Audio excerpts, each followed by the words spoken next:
Everyone in my family was invited to my sister's $750,000 wedding, everyone except me. The mom said I'd ruin her dream day. I said fair enough. Then my own Paris wedding photos blew up online.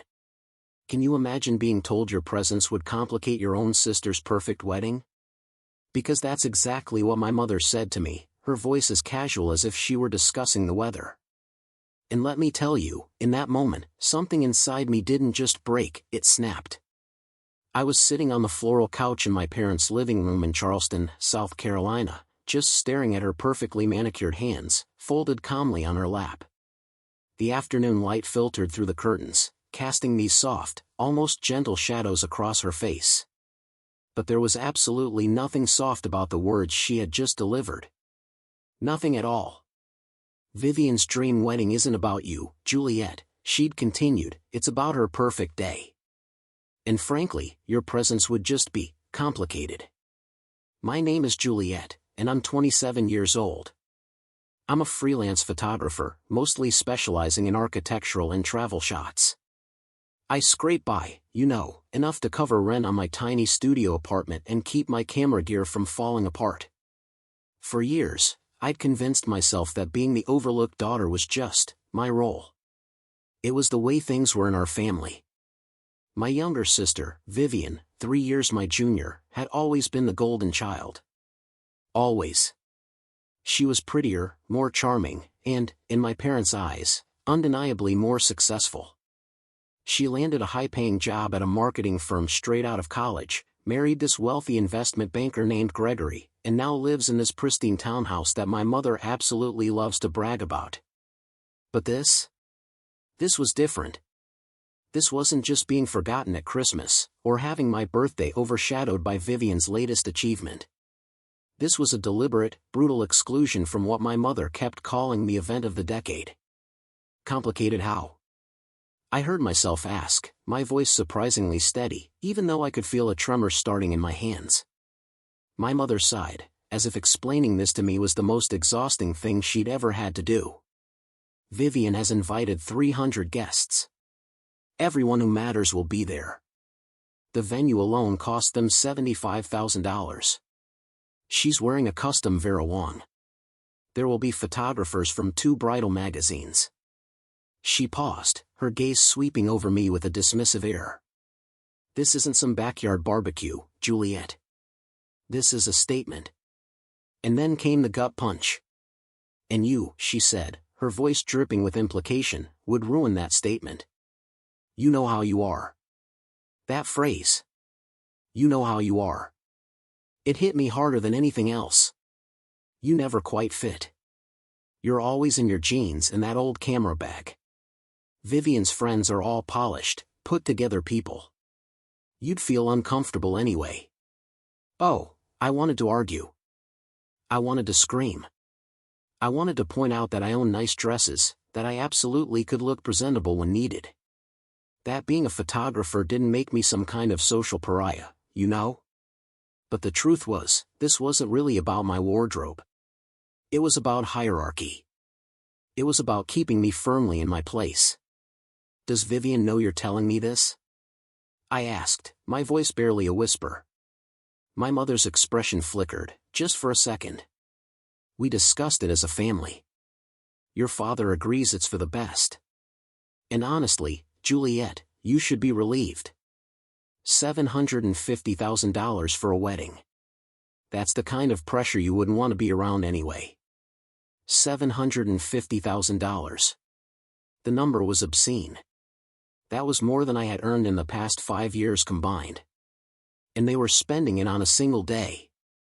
A single event that I wasn't allowed to witness because I might somehow tarnish it with my mere presence. I stood up slowly, grabbing my camera bag from beside the couch.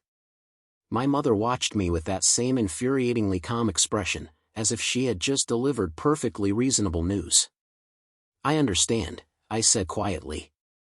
She looked almost relieved. I knew you would. You've always been so sensible about these things. Sensible.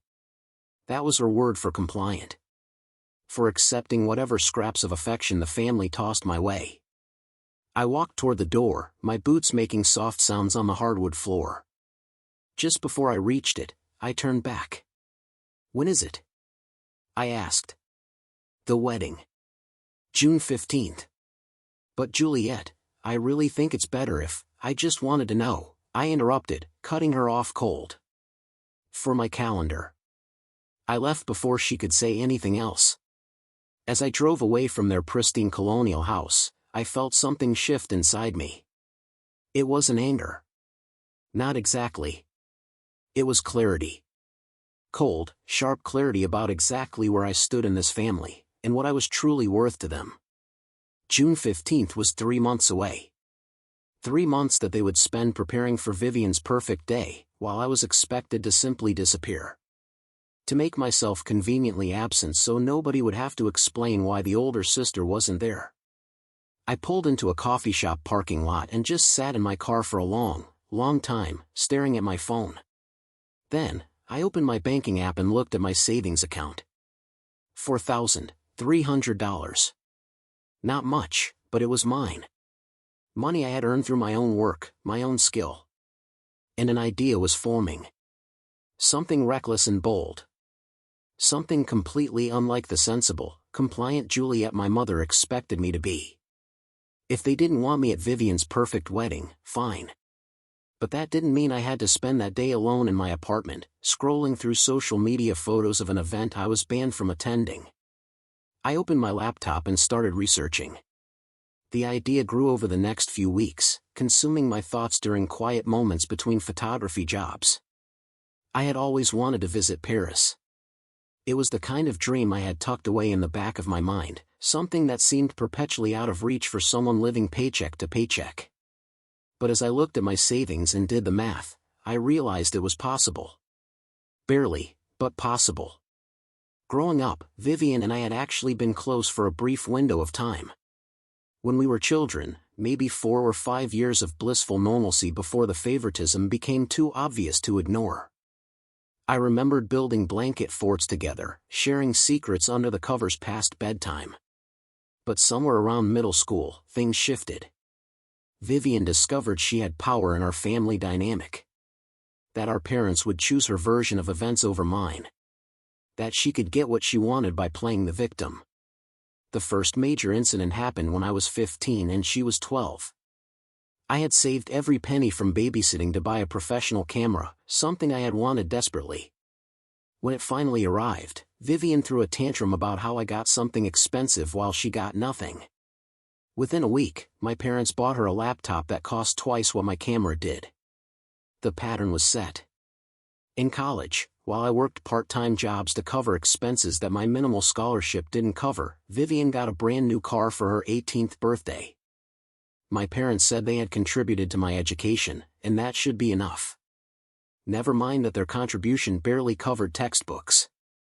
After graduation, when I was struggling to establish my photography business, Vivian landed her marketing job and immediately started making more money than I could ever dream of. My parents' pride was palpable. Finally, their beautiful youngest daughter was proving her worth.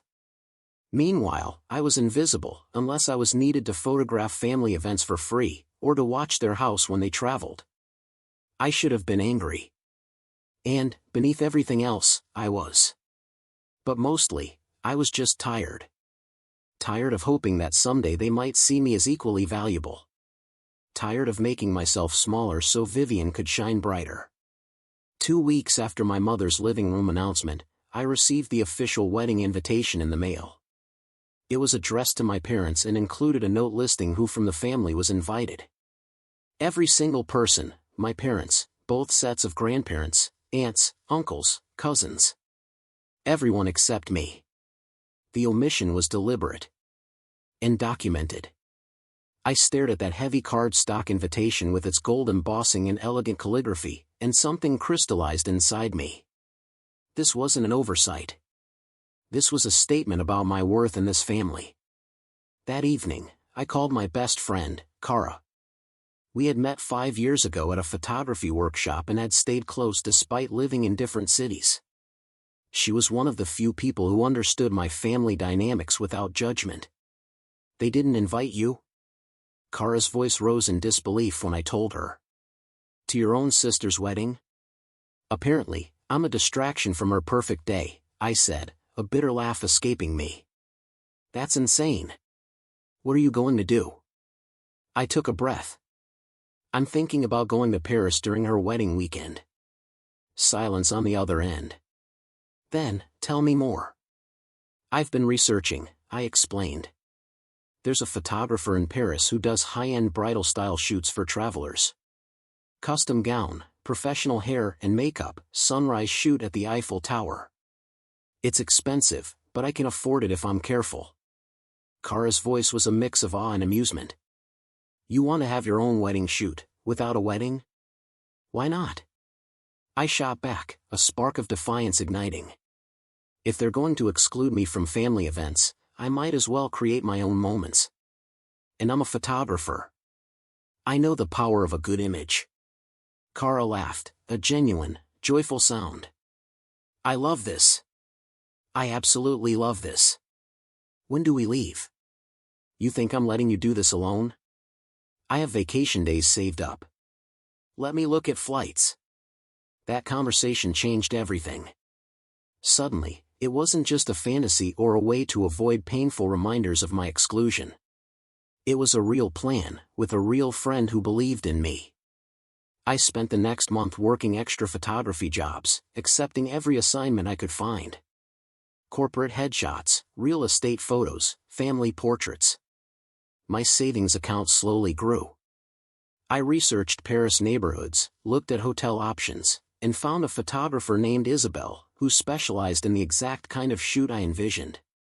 When I contacted Isabel, explaining what I wanted, she responded enthusiastically. She had a dress designer friend who could create a custom gown in my measurements. She knew the perfect locations. She understood the vision. The dress alone would cost $1,500. The photography package was another $2,000.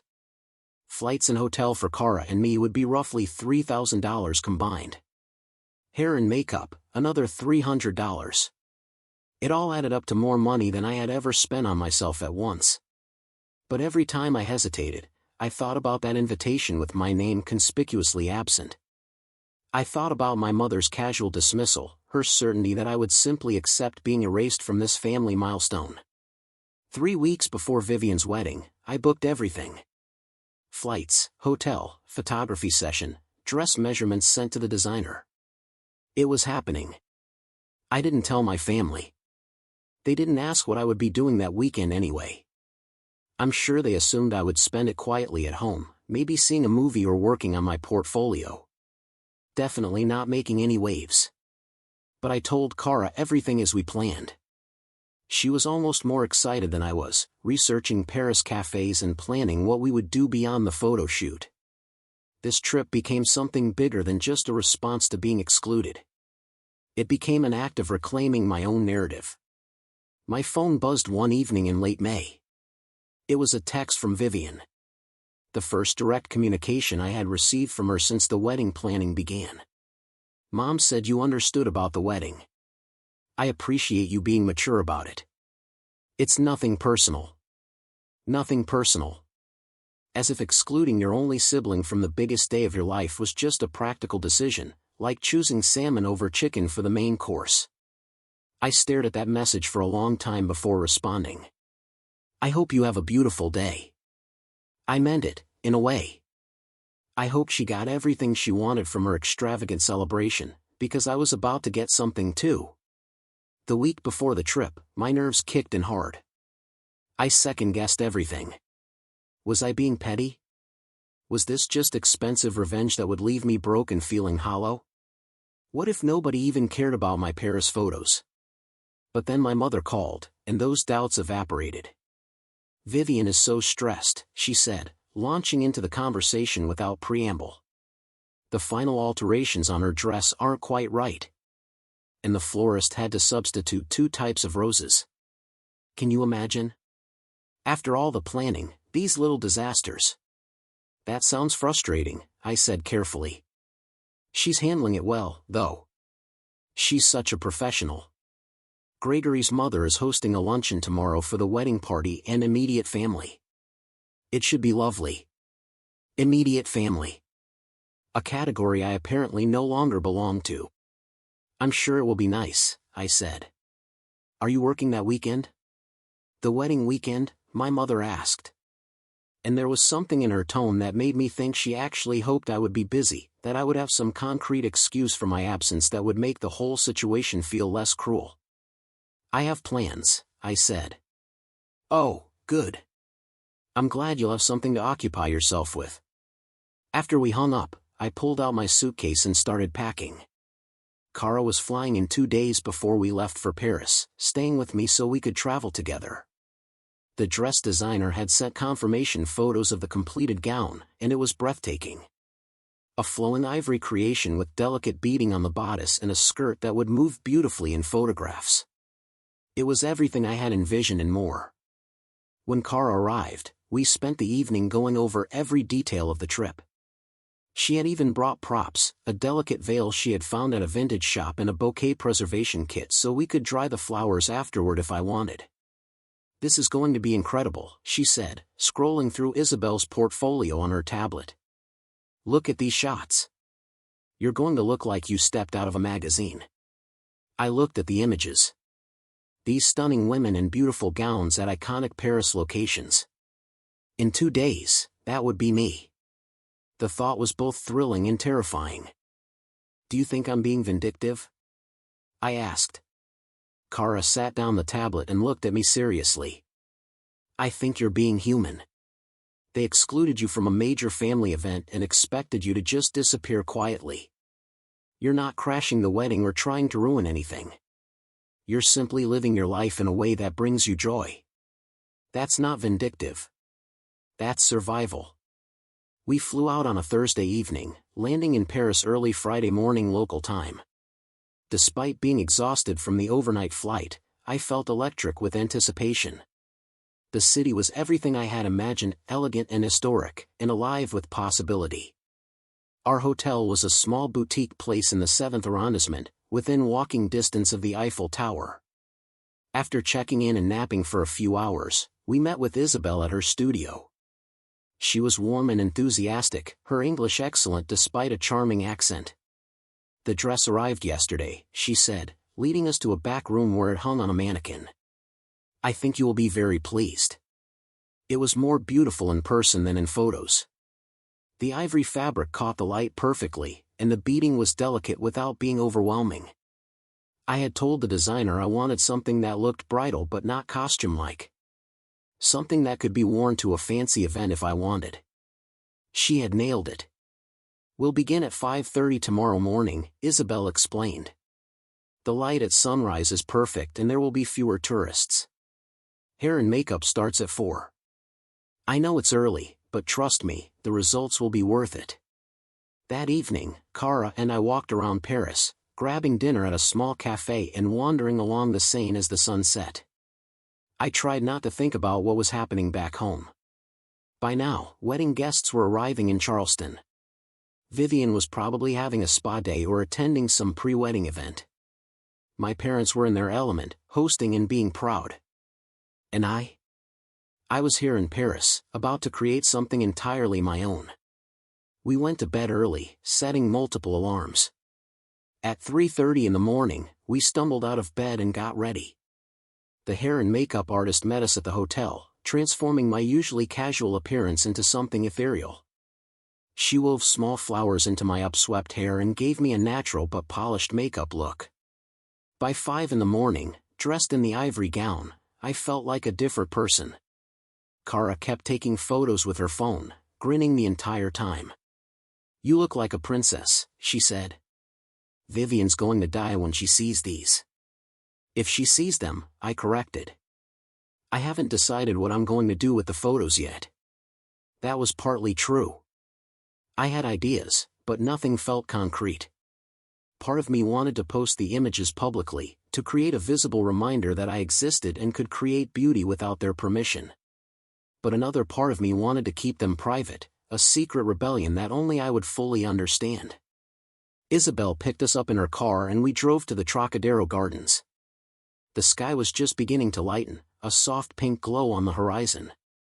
The Eiffel Tower stood before us, dramatic and iconic. "Perfect," Isabel murmured, already assessing angles and light. For the next 2 hours, we moved through the gardens and surrounding areas. Isabel directed me with professional expertise, having me turn, lift the dress, look toward the tower, walk along the paths. Kara assisted with the veil and dress train, making sure everything flowed perfectly. It was magic. There was no other word for it. As the sun rose and golden light spread across the scene, I forgot about being excluded from Vivian's wedding. I forgot about being the overlooked daughter. In that moment, I was simply Juliet, standing in one of the most beautiful cities in the world, looking exactly how I wanted to look. When Isabel finally lowered her camera, she was smiling. "We have something very special. I can feel it." We changed locations for a few more shots, capturing images near the Seine and at a picturesque bridge. By 8 o'clock in the morning, we were finished, and I was exhausted, but exhilarated. Back at the hotel, I changed out of the dress carefully, hanging it where I could see it. Kara and I collapsed onto our respective beds. "That was unreal," Kara said. "Seriously, Juliet, you just created art." I smiled, feeling something I hadn't felt in a long time. Not happiness, exactly, but validation. Proof that I could create my own beautiful moments without needing my family's approval or inclusion. My phone buzzed. A message from my mother: "Wedding day. Everything looks perfect." I didn't respond. Instead, I closed my eyes and let myself drift into sleep, satisfied in a way I couldn't quite articulate. Tomorrow, I would see the photos. Tomorrow, I would decide what to do with them. Tomorrow, everything might change. But for now, I rested, knowing I had done something brave and beautiful and entirely for myself. We spent the rest of Saturday exploring Paris, but my mind kept drifting back to Charleston. By now, Vivian's ceremony had started. I imagined the venue, probably some historic mansion or upscale hotel ballroom, decorated within an inch of its life. 300 guests in formal attire. My parents greeting everyone with proud smiles, playing the role of perfect in-laws to Gregory's wealthy family. And nobody would mention me. Nobody would ask where the older daughter was. If they did, my parents probably had a prepared answer. "Oh, Juliet couldn't make it. She had work commitments."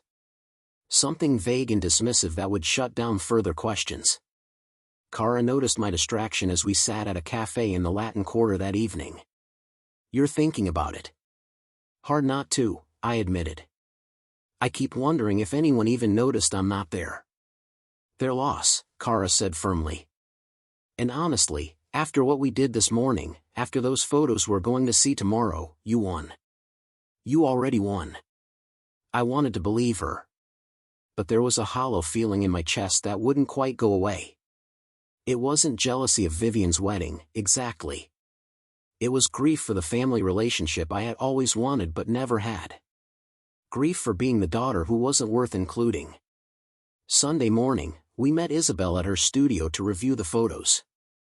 She had a large monitor set up, and as she pulled up the first image, I gasped. It was me, but somehow more than me.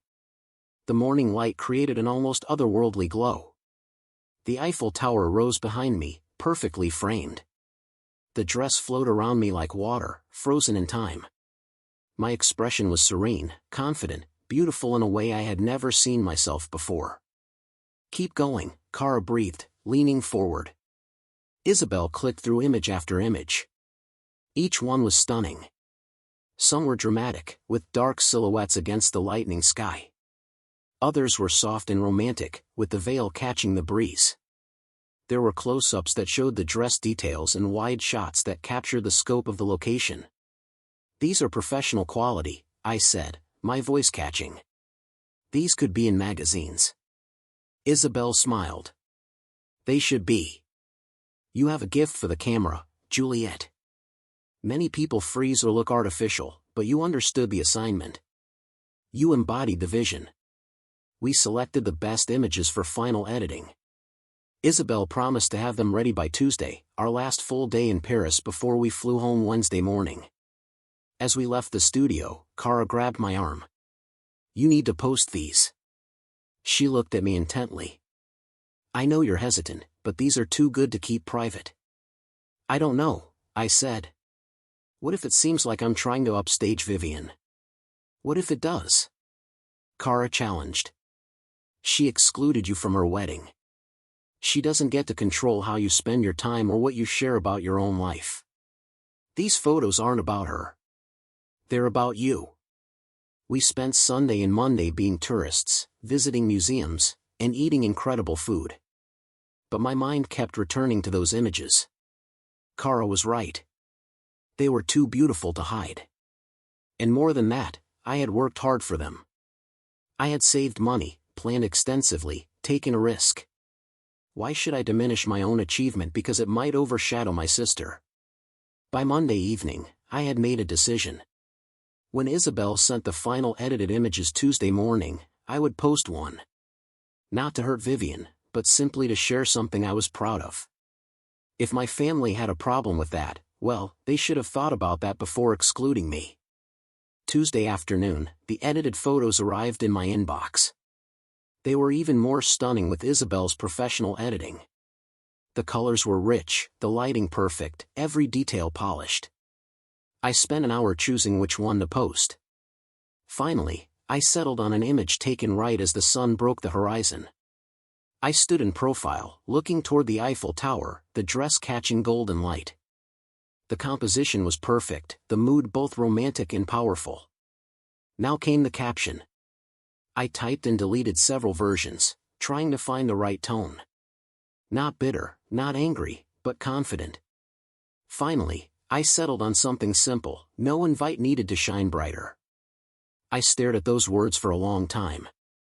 They were pointed enough that my family would understand the reference, but vague enough that most people wouldn't. It was my truth, delivered with grace rather than rage.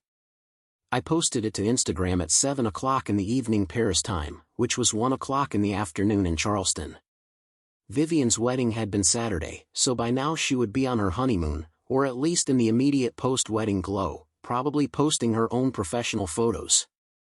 I closed the app immediately after posting, too nervous to watch the reactions roll in. Kara and I went to dinner, trying to distract ourselves with wine and conversation. But by the time we got back to the hotel 2 hours later, my phone was exploding with notifications. The post had already gotten over 2,000 likes, far more than anything I had ever posted before, and the comments were pouring in. "This is absolutely stunning. Where's this dress from? I need it. Paris goals. You look like a fairy tale princess." I scrolled through dozens of similar comments, my heart racing. Then I saw messages from people I actually knew. Distant cousins, old school friends, even a few professional contacts. All expressing amazement at the photo. But nothing from my immediate family. Not my parents, not Vivian. Radio silence from the people who should have cared most. "It's going viral," Kara said, looking at her own phone. "Look, someone already shared it to a wedding inspiration page. They're calling it solo bridal photo shoot and asking if this is a new trend."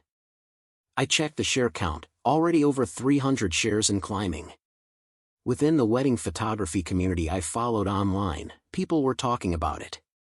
Someone had tagged several bridal magazines in the comments, suggesting they feature the shoot.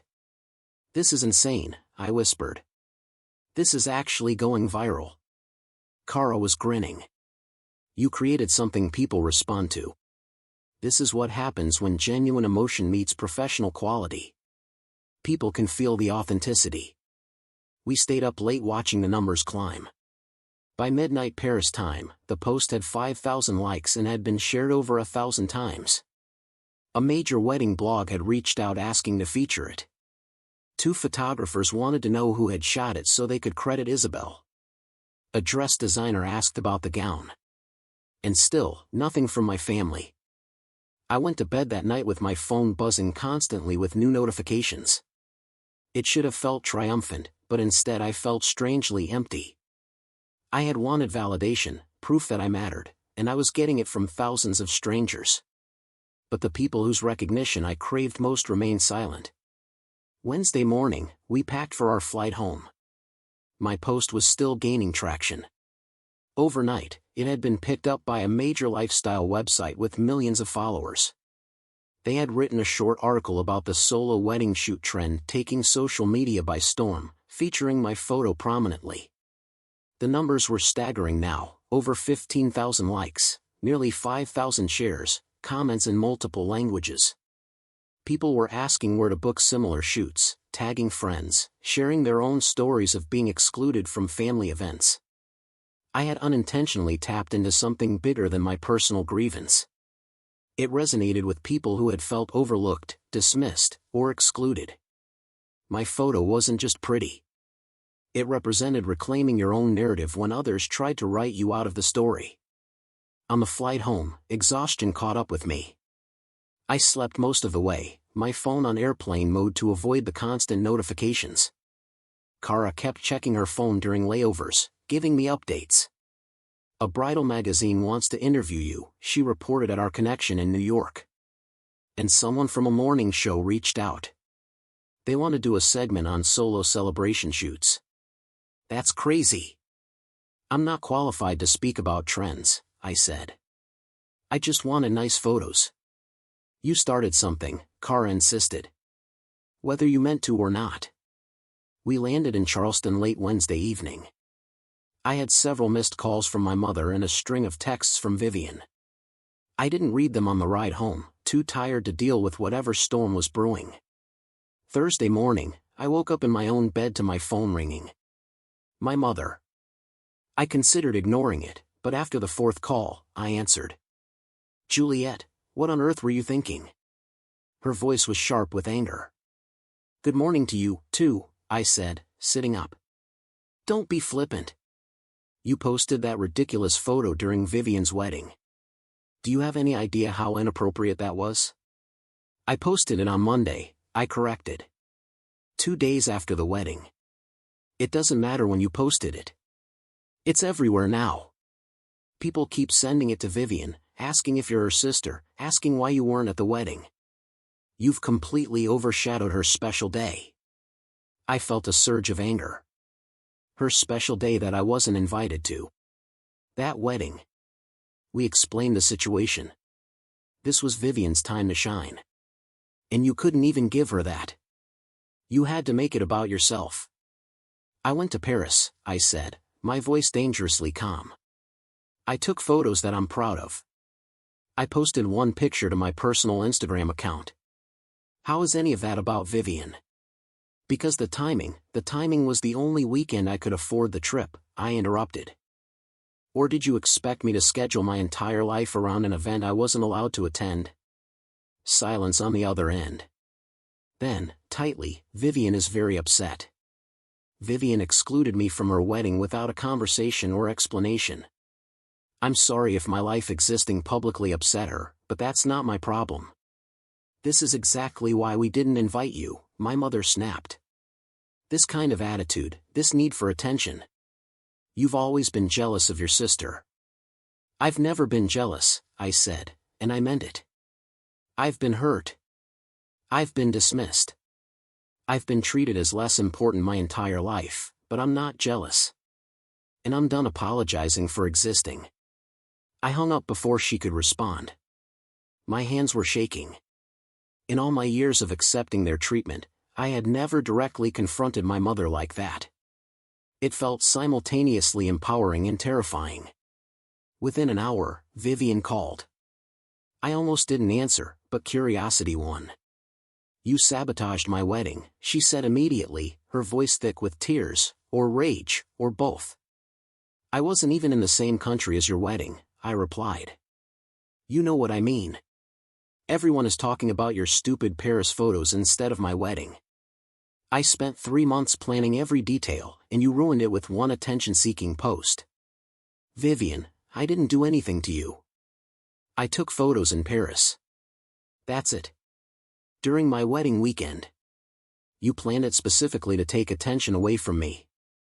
Actually, I planned it because it was the only weekend I wasn't expected to participate in family events, I said. Since I wasn't invited to yours, Mom explained why. No. I cut her off. Mom made excuses. There's a difference. You wanted me excluded and you got what you wanted. But you don't get to control what I do with my own life and my own social media. I barely got any engagement on my wedding photos, Vivian said, and now she was definitely crying. 200 likes. My wedding photographer's post got even less. But your stupid fake wedding shoot has gone viral. Do you know how that feels? Part of me wanted to feel sympathy, but a larger part felt nothing but cold satisfaction. I imagine it feels like being told you're not good enough to attend your sister's wedding, I said quietly. Like being erased from family photos and events. Like being the eternal disappointment who never quite measures up. So yes, Vivian, I know exactly how that feels. She hung up on me. I sat on my couch staring at my phone, feeling both vindicated and hollowed out. This was what I wanted, wasn't it? For them to see me, to acknowledge my existence, to feel some consequence for how they treated me. But it didn't feel as good as I thought it would. My phone buzzed with a text from Cara. Are you okay? Saw your Instagram comments. Your family found out. I replied, yeah, they're mad, but I'm okay. Cara, good. You did nothing wrong. Remember that. I spent the rest of the day catching up on work emails and trying to ignore the continued explosion of my Instagram post. It had passed 20,000 likes now. Multiple blogs had featured it. 2 more magazines had reached out. A wedding planning company wanted to sponsor similar shoots. Asked if I'd be interested in becoming a brand ambassador. It was surreal. I had gone to Paris to create one beautiful moment for myself. And somehow I had accidentally launched a social media movement. People were posting their own solo celebration photos using hashtags like #ShineWithoutPermission and #MyOwnNarrative. Friday afternoon, an unknown number called. I almost ignored it, but something made me answer. Is this Juliet? This is Melissa from Bridal Dreams magazine. We'd love to feature your photo shoot in our next issue and do a full interview about the experience. Bridal Dreams magazine. One of the biggest bridal publications in the country. The same magazine that had allegedly sent photographers to cover Vivian's wedding. I'm interested, I heard myself say. What would that involve? As Melissa explained the opportunity, I realized this was bigger than I had imagined. They wanted a 4-page spread. Professional treatment, my story told in my own words. They were calling it a new kind of celebration, when you're your own guest of honor. After we hung up, I sat in stunned silence. Then I started laughing. Not cruel laughter, but the kind born from disbelief and irony.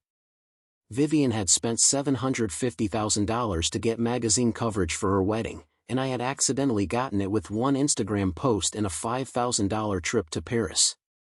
The magazine interview was scheduled for the following week. In the meantime, my Instagram post continued its trajectory. It hit 40,000 likes, then 60,000. Brands started reaching out, offering sponsorships and collaborations. A travel company wanted to create a solo celebration package based on my experience. A dress designer wanted to collaborate on a line of non-bridal formal wear for women celebrating themselves. I was overwhelmed. I was a freelance photographer who could barely afford rent, and suddenly I had opportunities that could change my financial situation entirely. But more than the money or attention, I felt seen. Thousands of people understood what I had done and why it mattered. My family, however, was spiraling. Saturday morning, my father called. Unlike my mother, he wasn't yelling. He sounded tired. Juliet, can we talk in person? I agreed to meet him at a coffee shop near my apartment that afternoon. When I arrived, he was already there, looking older than I remembered. The stress of the past week showed on his face. Thank you for coming, he said as I sat down. What did you want to talk about? He sighed, stirring his coffee unnecessarily. Your mother and sister are very upset. I know. They've made that clear. They feel you deliberately tried to ruin Vivian's wedding. And what do you think? I asked. He was quiet for a long moment. I think we didn't handle the wedding situation well. Your mother was worried about family dynamics, about keeping things smooth for Vivian's day. But maybe we went too far. Maybe, the word came out sharper than I intended. We should have included you, he said quietly. That's what I wanted to say. We should have found a way to make everyone feel welcome. But you didn't. No, we didn't. He looked at me directly for the first time. And I'm sorry for that. I should have stood up for you, and I didn't. It was the first apology I had received from anyone in my family. It should have felt more satisfying than it did. I appreciate that, I said carefully. But Dad, this isn't just about the wedding. This is about years of being treated like I don't matter as much as Vivian. The wedding was just the final, most obvious example. I know, he said, and he looked genuinely pained. Your mother and I, we saw Vivian's confidence and success, and we wanted to encourage that, but we didn't realize how much we were neglecting you in the process. You realized, I corrected. You just didn't think it mattered enough to change. He didn't argue. Instead, he pulled out his phone and showed me something. It was Vivian's Instagram account. Her wedding photos had comments disabled, and where there should have been hundreds of likes, there were barely a handful. She's devastated, he said. All that planning, all that money, and nobody seems to care. Meanwhile, your Paris photos are everywhere. She feels like you stole her moment. I didn't steal anything, I said firmly. I created my own moment. The fact that people responded to it more than they did to her wedding isn't my fault. I know that. Logically, I know that. He put his phone away. But she's my daughter, too, and she's hurting. So am I said. I've been hurting for years, and none of you noticed or cared. Now suddenly, it matters because Vivian's feelings are hurt. That's not fair, is it? I stood up. Dad, I'm glad you apologized about the wedding. But one apology doesn't undo decades of dismissal. And I'm not going to apologize for living my life and posting about it just because it makes Vivian feel bad. I left before he could respond. Walking back to my apartment, I felt the weight of everything settling on my shoulders. This wasn't the simple revenge fantasy I might have imagined. It was complicated and messy, and painful for everyone involved. But I also felt something else. Freedom. For the first time, I wasn't trying to make myself smaller to accommodate my family's comfort. I wasn't apologizing for taking up space. Monday morning, I did the interview with Bridal Dreams magazine. The journalist, Melissa, was insightful and kind, asking questions that went beyond the surface story. What made you decide to do this shoot? She asked. I wanted to create something beautiful for myself, I said. I spent so much time waiting for permission to be celebrated, waiting to be seen as valuable. This was me giving myself that permission. And the timing, during your sister's wedding weekend? That was the weekend I had available, I said honestly. And symbolically, it felt right. She was having her perfect day with everyone's attention and approval. I was creating my own perfect day without needing anyone's permission. The article came out 3 weeks later. They had done a stunning layout with several of Isabel's photos, and the interview was thoughtful and well-written. The response was immediate and overwhelming. My Instagram followers jumped from 2,000 to over 100,000 in 1 week. But the real impact was in my inbox. Letters and messages from women sharing their own stories of feeling overlooked, excluded, or dismissed by family. Many had gone on to create their own moments of celebration, inspired by my photo shoot. I read every message, often with tears in my eyes, realizing that my personal act of defiance had become something much larger. A week after the magazine came out, Vivian showed up at my apartment unannounced. I almost didn't let her in, but curiosity won again. She looked different, smaller, somehow, less sure of herself. The confidence that had always defined her seemed shaken. Can we talk? She asked. I stepped aside to let her in. We sat in my small living room, an awkward silence stretching between us. "I read the magazine article," she finally said. "The things you said about feeling excluded, about not being celebrated. What about them? I never thought about it like that. From my perspective, I was just living my life, being successful, getting what I worked for. I didn't realize." She trailed off, looking uncomfortable. "Didn't realize what?" I prompted. "That you felt so invisible? That we made you feel that way?" I waited, saying nothing. "I'm not apologizing for my wedding," Vivian continued, some of her old defensiveness returning. "Or for my life. But I am sorry that you felt excluded for so long, that you had to go to Paris alone to feel celebrated." It wasn't a perfect apology. It was wrapped in defensiveness and qualifications, but it was something. "Thank you," I said simply. "Are we ever going to be okay?" she asked, her voice small. "As sisters?" I thought about that. "I don't know. Maybe. But it would require you actually seeing me as an equal, not as someone who exists in your shadow." She nodded slowly. "The thing is, your Paris photos proved you were never in my shadow. You just made it look that way by staying quiet." She left shortly after, and I sat in my apartment thinking about her words. She wasn't entirely wrong.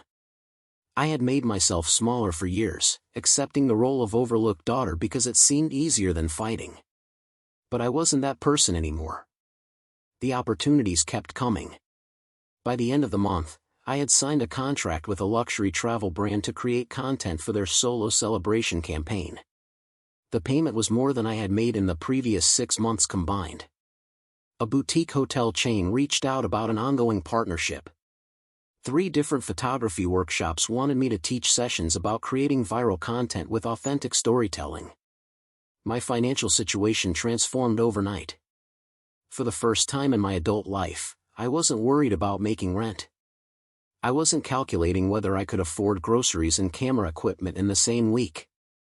The irony wasn't lost on me that my family's exclusion had inadvertently launched my career in a way years of hard work hadn't managed to achieve. But the most satisfying development came from an unexpected source.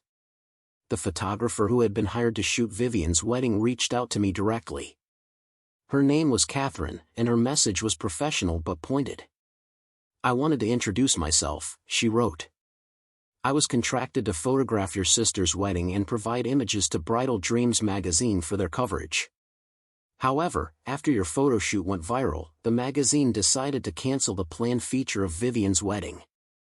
They said the narrative had shifted to solo celebrations and a traditional 7-figure wedding no longer fit their editorial direction. I thought you should know, as it seems your family has been blaming you for the lack of coverage. The truth is, the magazine made a business decision based on what their readers were responding to. Your photo shoot simply resonated more than a conventional luxury wedding." I read that message 3 times, processing the implications. Vivian hadn't just lost social media engagement. She had lost the magazine feature she had apparently been counting on, the one my parents had probably used to justify the enormous expense. I should have felt triumphant. Instead, I felt something more complex. Not quite guilt, but an awareness of the collateral damage my one decision had created. I hadn't meant to cost Vivian her magazine feature. I had simply posted a photo I was proud of, but intentions didn't change outcomes. That evening, my mother called again. This time, her tone was different. Not angry, but almost pleading. "Juliet, Vivian is not doing well. This whole situation has really affected her." "I'm sorry to hear that," I said, and I meant it. Despite everything, I didn't actually want my sister to suffer. The wedding was supposed to be her moment. She planned everything perfectly, spent so much money, and now people don't even remember it because of your Paris photos. "Mom, I didn't plan for my photos to go viral. I just posted something I was proud of." "But you had to know," she insisted. "You're a photographer. You understand social media. You had to know posting those images during her wedding would take attention away from her." "I posted them 2 days after the wedding," I reminded her. And even if I had posted them the same day, I'm allowed to share my own life on my own accounts. Vivian doesn't have ownership over an entire weekend. But as her sister, I should have been invited to the wedding, I interrupted. We can't have it both ways. Either I'm enough of a sister to be expected to protect her interests, or I'm not enough of a sister to be included in major family events. You don't get to pick and choose based on what's convenient. Silence. Then quietly, when did you become so harsh? I'm not harsh. I'm just done being invisible. After we hung up, I poured myself a glass of wine and sat on my small balcony, watching the Charleston evening unfold. My phone buzzed with notifications from Instagram, brand inquiries, messages from followers. My life had changed dramatically in just a few weeks, but the relationship with my family was irrevocably altered.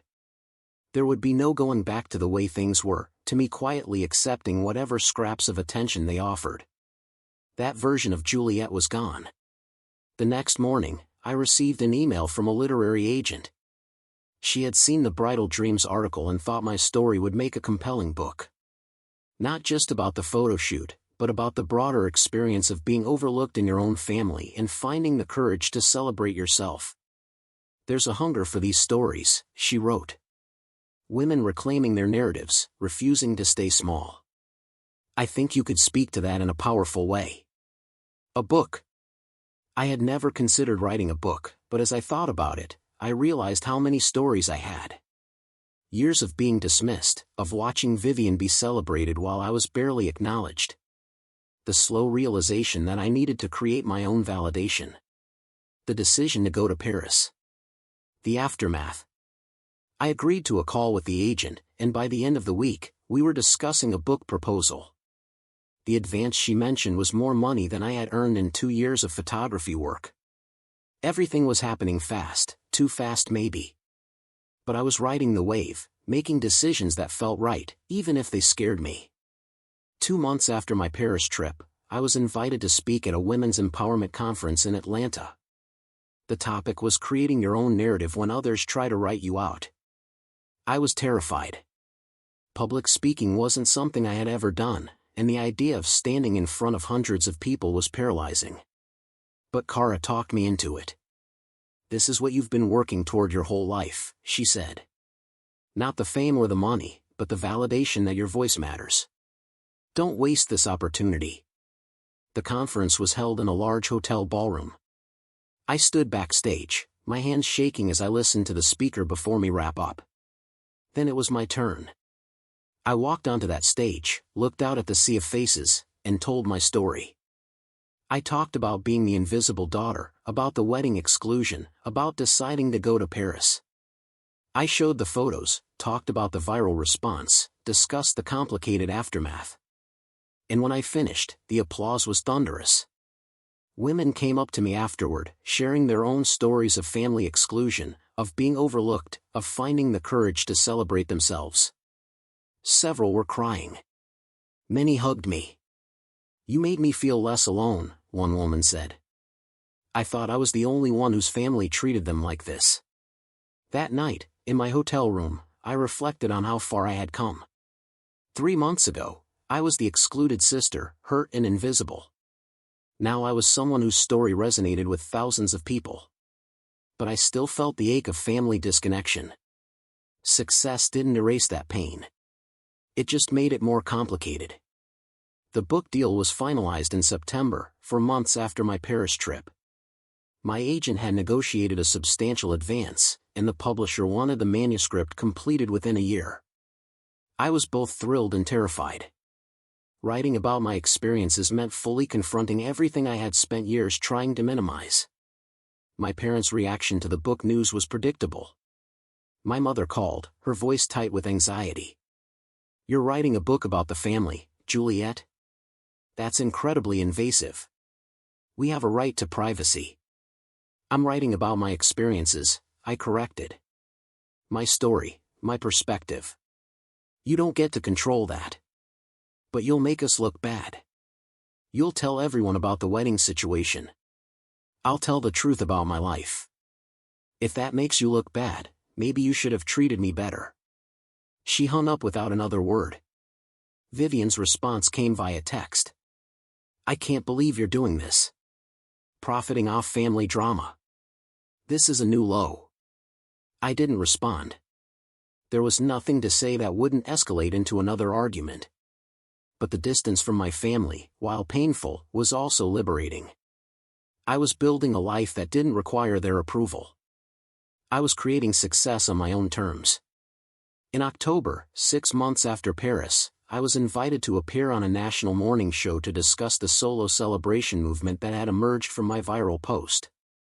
The segment was titled, "Why Women Are Celebrating Themselves," and I was nervous about how they would frame the story. The interview went better than I expected. The host was warm and genuinely interested in the psychological aspects of family exclusion and self-validation.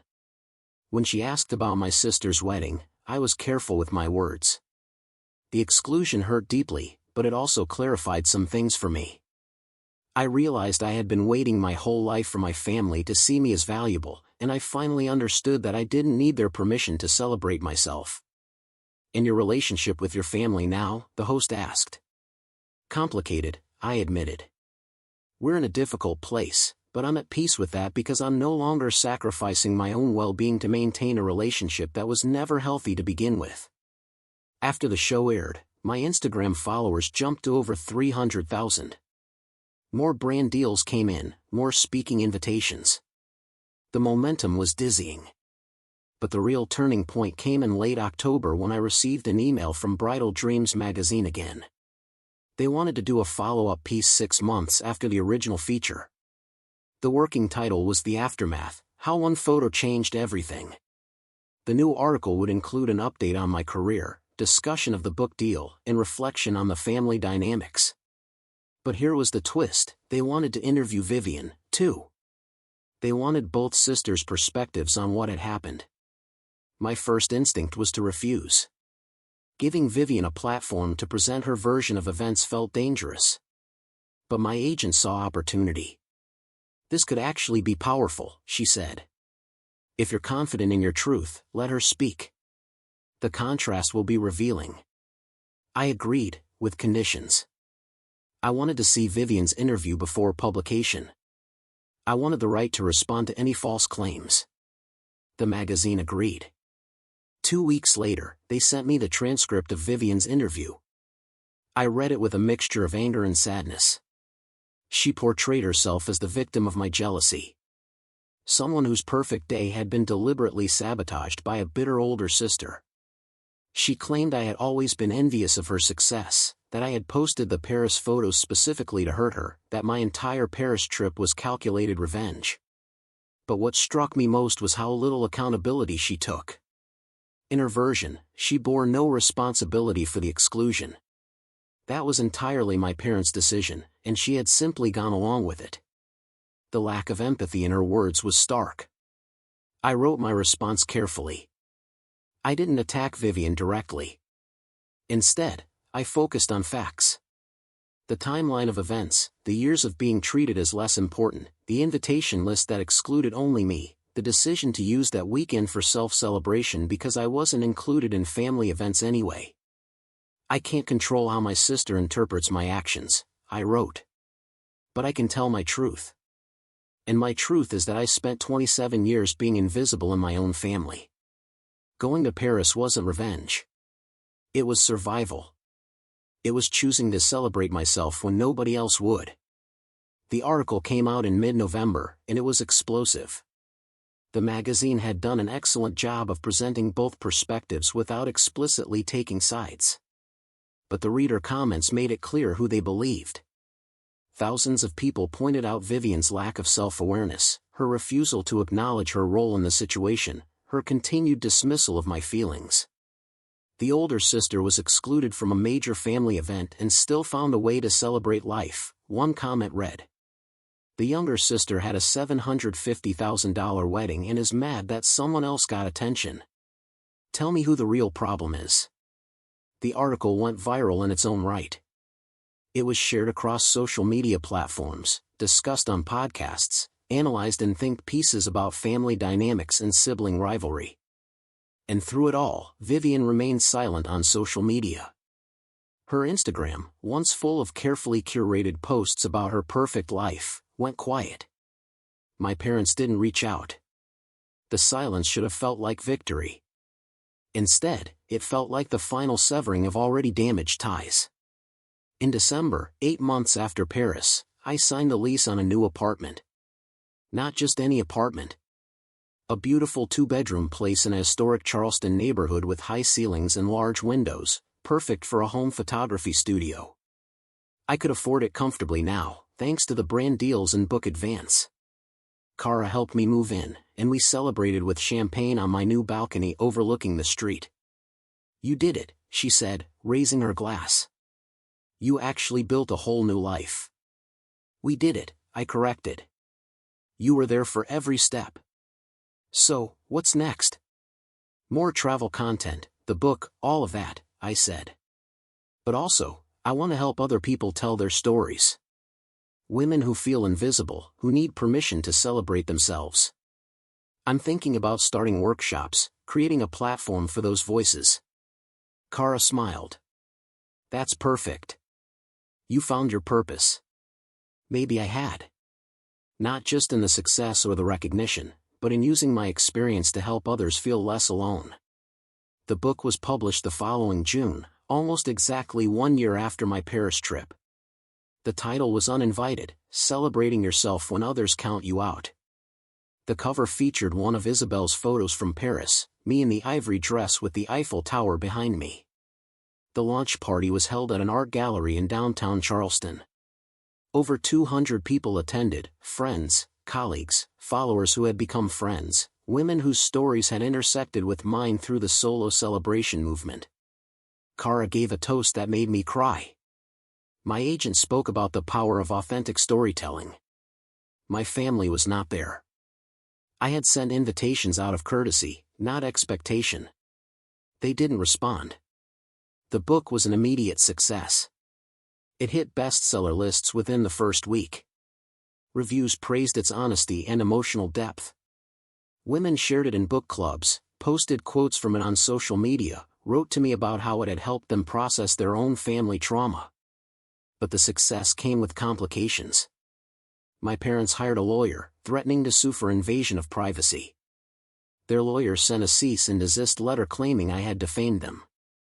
My publisher's legal team reviewed the book thoroughly and concluded that everything I had written was either factually accurate or clearly presented as my personal perspective, protected under freedom of speech. The lawsuit threat went nowhere, but it revealed how far apart we had grown. They were more concerned with their reputation than with understanding the pain that had led me to write the book in the first place. Vivian took a different approach.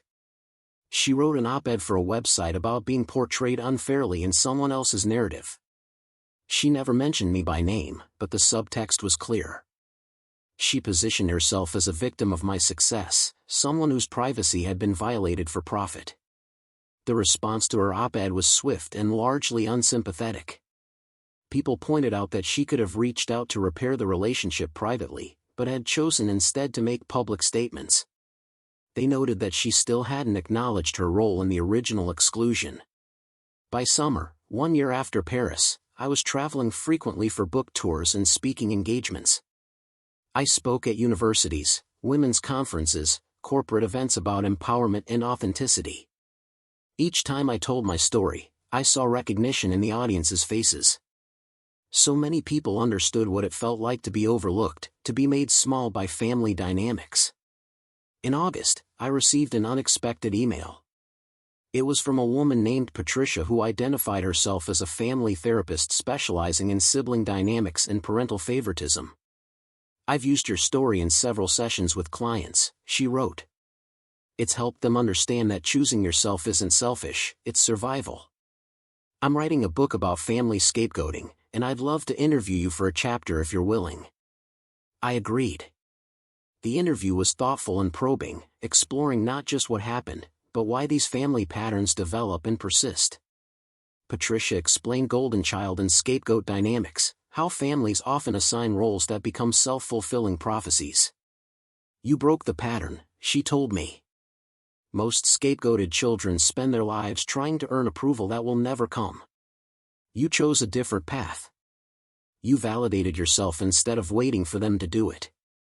That conversation helped me understand my story in a larger context. I wasn't just the excluded sister. I was someone who had recognized a toxic pattern and made the hard choice to step away from it. In September, I was invited to speak at a major conference in New York about women's empowerment and social media influence. The audience was over 1,000 people. When I walked onto that stage, I thought about the scared, invisible girl I had been just 16 months earlier, the one who believed she wasn't worth celebrating unless someone else decided she was. I told my story to those 1,000 faces. I showed the Paris photos. I talked about the viral response and everything that followed. And then I said something I had been thinking about for months: going to Paris wasn't revenge. It was revolution. A personal revolution. The quiet kind that happens when you stop asking for permission to exist fully and start granting it to yourself. My family wanted me to be invisible, and for years I complied. But in Paris, I made myself visible. And I discovered that when you shine your own light, you don't need anyone else's approval to be luminous. The applause was deafening. After the conference, I walked through Central Park, reflecting on everything that had changed. My career was thriving in ways I never imagined possible. I had financial security, professional recognition, a platform to help others. But I had also lost my family. Or perhaps I had simply acknowledged a loss that had always existed. That evening, I received a text from an unknown number. When I opened it, I saw it was from Vivian. I saw your New York speech online. You were right about some things. I've been thinking a lot this past year. I'm in therapy now, working through my own issues. I'm not ready to talk yet, but I wanted you to know I'm trying to understand. It wasn't an apology. It wasn't a reconciliation. But it was acknowledgement. Maybe that was enough for now. I replied simply, I'm glad you're taking care of yourself. When you're ready to talk, I'm here. Whether she would ever take me up on that offer, I didn't know, but I meant it. I had built a life that didn't require her approval or presence. But there was still a part of me that hoped for healing. Not a return to the old dynamics, but something new and healthier. Months after the New York conference, the consequences of my family's choices became increasingly clear. My parents' social circle in Charleston had read my book, and many had distanced themselves, uncomfortable with the revelations about how they had treated me. Their reputation in the community suffered as people realized the golden family image had been built on the erasure of one daughter. They retired early and moved to a smaller town where nobody knew their history, unable to face the judgment in their former neighborhood. Vivian's career had stalled after the wedding incident and subsequent publicity. The marketing firm where she worked quietly let her go during a restructuring, though it was clear her viral notoriety had made her a liability. Gregory filed for divorce 8 months into their marriage, unable to handle the social media fallout and what he called her obsession with appearances over substance. She moved back in with our parents for a while, a humbling experience for someone who had spent her life being celebrated as the successful one. As for me, I sat on my apartment balcony 2 years after that Paris sunrise, watching Charleston wake up on a peaceful morning. My second book was releasing next month, a guide to solo celebration and self-validation for women reclaiming their narratives. I had launched a successful online community for women navigating family exclusion, providing resources and support that I wished I had when I was younger. Cara and I were planning another trip to Paris, this time just for pleasure rather than necessity. The journey from invisible daughter to woman with her own voice had been painful and messy, and more complicated than any revenge fantasy could capture. But sitting there with my coffee, watching the morning light paint the city gold, I realized something important. I hadn't just escaped being overlooked. I had learned to see myself clearly, to celebrate myself genuinely, to shine without needing anyone's permission or approval. And in teaching others to do the same, I had found something more valuable than family acceptance. I had found purpose, community, and most importantly, I had found myself. Sometimes the best revenge isn't punishment at all. Sometimes it's simply refusing to stay small. building a life so bright that those who tried to dim you can't help but notice, and realize too late what they lost when they chose not to see you in the first place. This whole journey, from that painful family exclusion to where I am now, it's been wild. And honestly, it's still evolving. But I'm curious, have you ever had to choose yourself over a family dynamic that wasn't serving you? What would you have done in my place? I really want to hear your thoughts in the comments below. Let's talk about it.